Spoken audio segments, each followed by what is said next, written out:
What's up, class? Welcome back to unit or test 2, number 1. Today we're going over a couple different things. We got the sarcomere, neuromuscular junction, energy types, and muscle.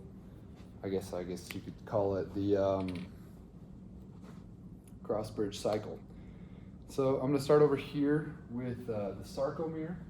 So a couple things to know about this. For starters, I'll just point everything out, tell you what it is, and then I'll quickly go over what it does. So you've got these outside lines here. These are both Z discs. And this is what the base unit of your muscle is. So within a Z disc, dead center, you got the M line here. And yeah, they kind of just push together. The M line stays the same. Depending on how contracted your muscles are, the Z discs will move closer to the M line. Right here in the middle, we have myosin with these little myosin heads on it. And then we have this green kind of spring-like structure. It's called titin. And then up here, we got a couple different things. So all these little circles are called actin. Actin is kind of bound together. It's kind of hard to draw that unless it's three-dimensional, but excuse me. But yeah, we got actin. And then on each actin, there's a little actin binding site, or a myosin binding site, sorry. Okay. Are you still recording? Okay.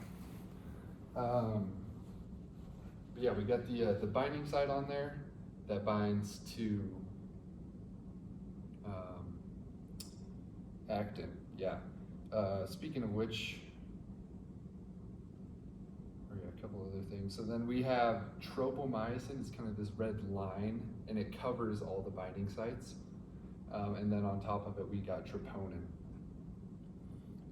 And then yeah, as far as label everything, that's pretty much everything. Kind of what everything does. So starting here, we've got the heads. These are going to attach to the binding sites, and it's going to be the thing that pulls the sarcomere together.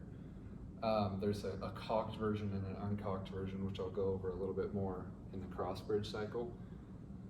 The titin, kind of its idea is to reset the sarcomere back to normal standards once you finish your contraction.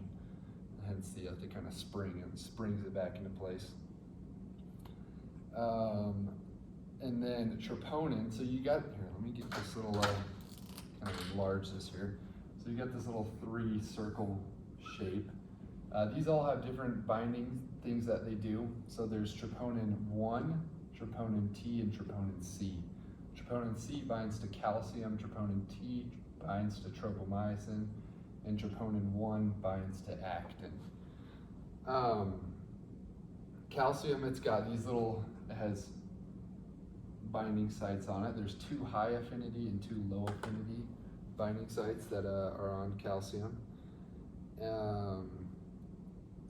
And yeah, that's pretty much all. Oh yeah, I'll go over it here in a second, but once calcium eventually floods the cell, it's going to bind to troponin C, and then it's going to activate troponin T, which is this one over here, which will bind to the tropomyosin and kind of like roll it off so that the binding sites are active, and then that way the myosin heads can pull the sarcomere and it can attach to the binding sites.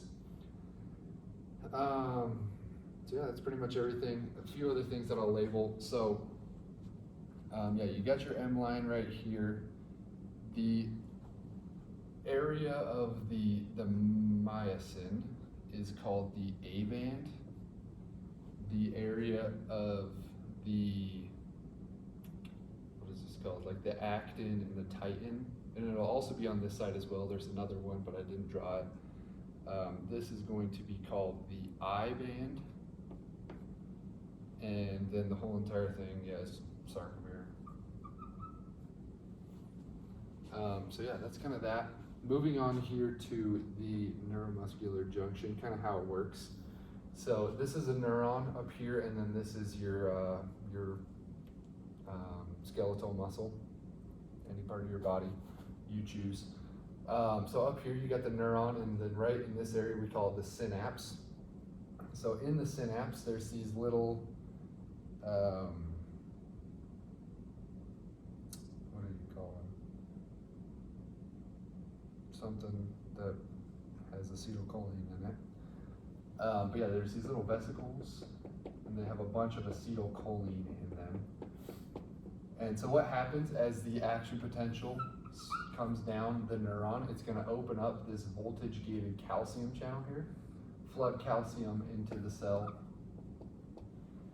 and then at that point it's going to cause exocytosis, which is going to bring these vesicles down and then open up and allow that acetylcholine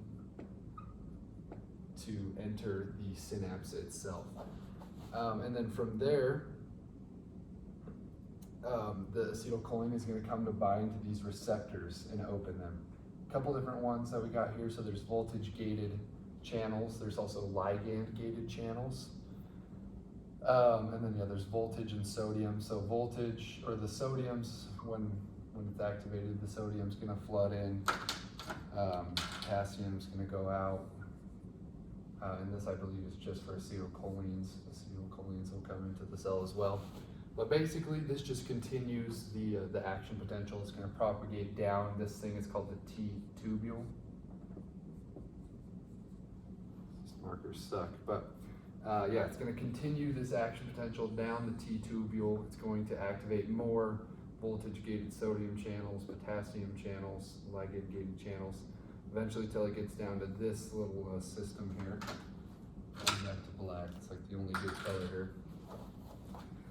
So these two things, they're kind of connected here. This one is called DHP, and this one is ryanodine. And basically, as the action potential propagates down the T-tubule, it's going to open this and send the action potential into the endoplasmic reticulum or sarcoplasmic reticulum, whatever you want to call it. And this is full of calcium. And calcium is going to flood out of the SR, enter the cell body.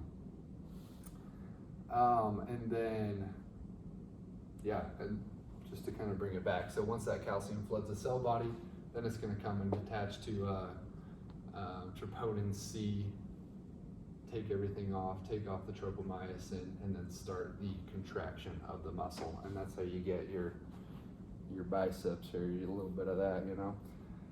And then eventually, you know, we don't want to stay contracted forever. So down here we have these channels. These are called Circa channels, or Circa pumps, I guess. And this is going to bring calcium back into the SR eventually once we finish our muscle contraction. And so yeah, it kind of wraps everything up. These are super expensive. They require a lot of ATP, but I guess it's worth it. You know, you don't want to be contracted forever. That would not be awesome. So anyways, yeah, there's that. Moving on. Yeah, we got these different types of muscle contractions. So this is kind of all about speed and I can't think of the word. Duration. There you go. So for starters, we got cytosolic ATP here. This is a super quick. It does not last very long. It's anaerobic, so it doesn't require oxygen. This is only going to be, you know, 5 to 10 seconds that before it gets depleted. So it's a super short muscle contraction, really good for super intense but low duration workouts. You know, just a quick little sprint down the road there. But yeah, it does wear out pretty quick. Next up on the list, we got creatine phosphate. And then basically what this one does, so this one just uses ATP. This one has a inorganic phosphate that it transfers from an takes from an ATP, adds it to a ADP, turns it back into an ATP. So yeah, it's a little bit longer of a process, and we do have a lot of these inorganic phosphates kind of just hanging around, so it lasts a little bit longer before we deplete it. But again, it is still super quick. So this one you're like 10 to 20 seconds, maybe something like that. Then we got glycolysis. This is the breakdown of glucose. I think it still categorizes as anaerobic, so it doesn't need oxygen. We do have a lot of glucose in our cells, so this one will last a little bit longer. You're probably looking like a minute, 1 to 2 minutes, something like that. And then you have aerobic respiration. This one uses the Krebs cycle, so it takes even glucose, it takes fatty acids, and it sends them to the mitochondria to go through the Krebs cycle to produce ATP. This one does take a long time. It's very slow, like you're not able to get a ton of energy super quick like these other ones. However, it does last a very long time. We have a bunch of fatty acids, a bunch of glucose. So yeah, this one, you could go for hours. And yeah, I like to kind of relate them to, so I got I got a little track and field, little course here. I ran track in high school, so I was a distance runner. I used a lot of this aerobic respiration for my energy source. But yeah, so for example, cytosolic ATP, you're looking at a 100-meter sprint, super quick, all-out race. You're going to be fast. You're going to use your fast twitch muscle fibers. However, you can only hold a sprint for, well, I guess if you're Usain Bolt, what is that, like 9.2 seconds? Is that what his 100 is? I don't know. But yeah, super quick before you're depleted. Creatine phosphate, this one you're looking more like the 200-meter dash. You're moving pretty quick. It's almost all out, not quite. But yeah, eventually, after a pretty short amount of time, it's going to deplete as well. Glycolysis, still pretty short. You're looking maybe like a 400, full lap. You're going, again, pretty fast, but not all out. Even like an 800, I would probably categorize as glycolysis. Whereas aerobic respiration, that's when you're running your 1 to 2 miles, you're doing 4 to 8 laps or however many you want, it'll go for a long time. So yeah, that's kind of a little analogy there for you. Okay, and then here is the cross bridge cycle here. So I'm going to start with skeletal muscle, and then I'm just going to show you the differences in the different types of smooth muscles. So skeletal muscle, we're going to start up here at 1. Let's label these 2, 3, 4. So this is the a piece of the sarcomere. So you got your myosin head right here, and then you got your what do you call those things? Your whatever it is in the eye band. It's blanking out of my mind right now. But so step 1. Sorry, this is a little inaccurate. This is off the disc there. So step 1, moving from here to here, you're going to be bringing in a bunch of ATP. And then the ATP is going to bring the myosin binding head. This is in a cocked position, by the way, when it's at a 90-degree angle. It's ready to go. Uncocked is when it moves and, brings it together. So cocked, it's ready to go. It brings it up to the, man, why can't I think of the word for that right now? Let me just look at it so I'm not sounding stupid. To the actin. So yeah, actin binding site right here, brings it up, it attaches. And then that little energy thing is going to release a lot of heat. And then moving forward to kind of move on past that, this is going to kick off this little phosphate that you have right here. So it's going to kick off the phosphate, kick off the ADP. I'll let those free float for a little bit. And when you kick those off, it's going to go from a cocked to an uncocked position. It's going to power stroke, if you will. We'll draw the Ford logo for Power Stroke. Get it, you know, but yeah, it's going to shorten the sarcomere. And then past that, you're going to bring in more ATP. And that is going to release the myosin head from the myosin binding site. So it's going to leave that gap there. It's going to release, if you will. And then moving forward, we're going to go through hydrolysis.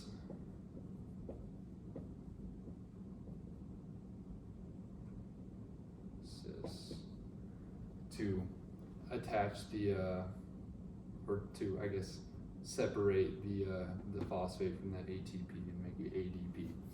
So that's kind of skeletal muscle. That's the cross bridge cycle. So yeah, it's going to be like a, I'm trying to remember how they did it in like Bio 264. They had the saying for it, but it was, yeah, like power stroke, release, recover, power, yeah, something like that.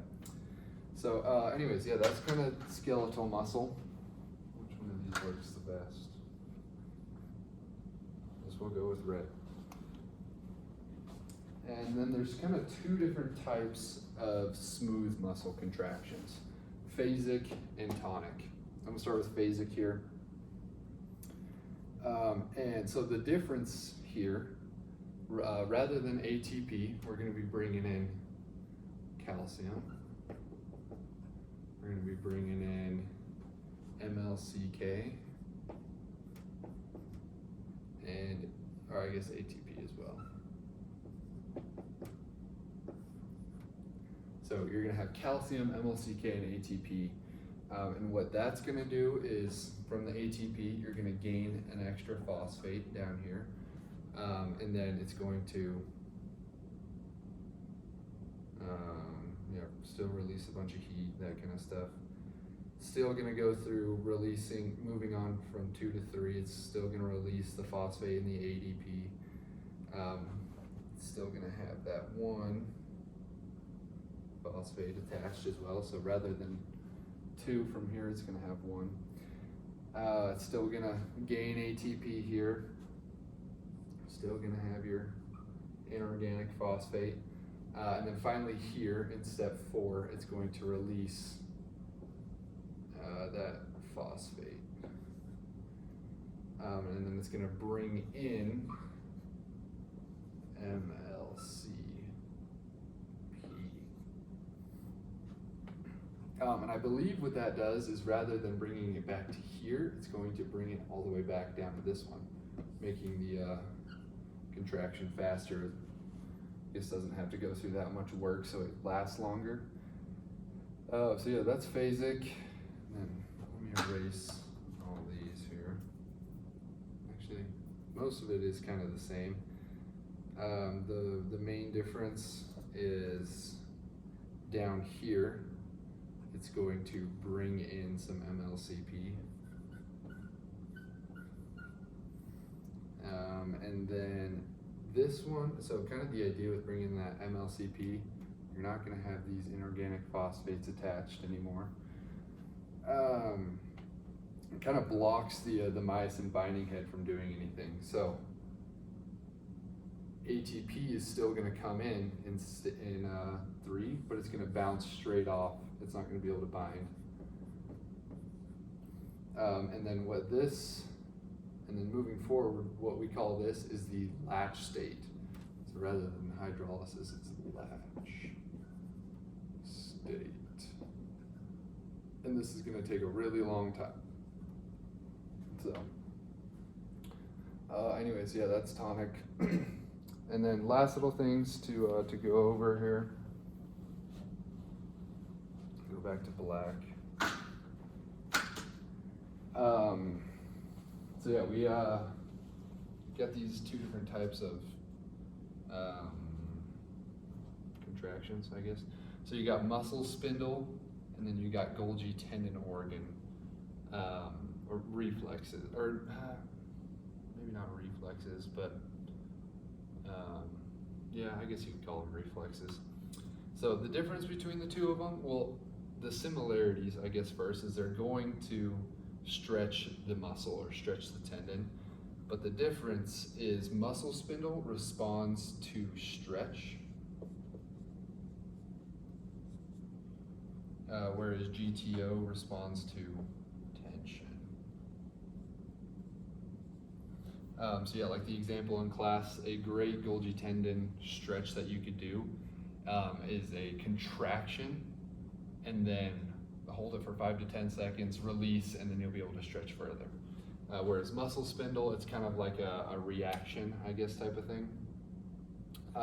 It's involuntary. Like, yeah, GTOs you can kind of work on your own, but muscle spindle, completely involuntary. And it's kind of like opposite. So it helps you from overstretching.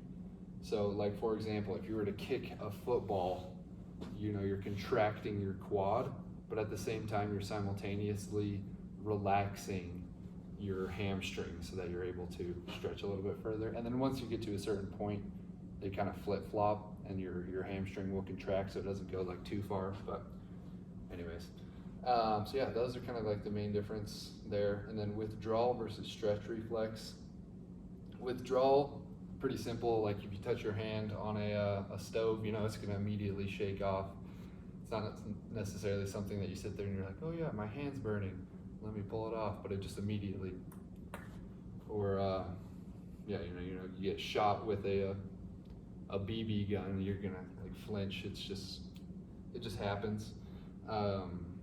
Whereas the stretch reflex, it's kind of very similar to the muscle spindle. It just is being used to maintain your muscle tone. So if something is contracting, something's going to stretch, or vice versa. If something's stretching, something's going to contract to kind of negate it. So anyways, yep, that's everything for this week. Remember, like and subscribe, follow, you know, do all that good stuff. And yeah, see you next week.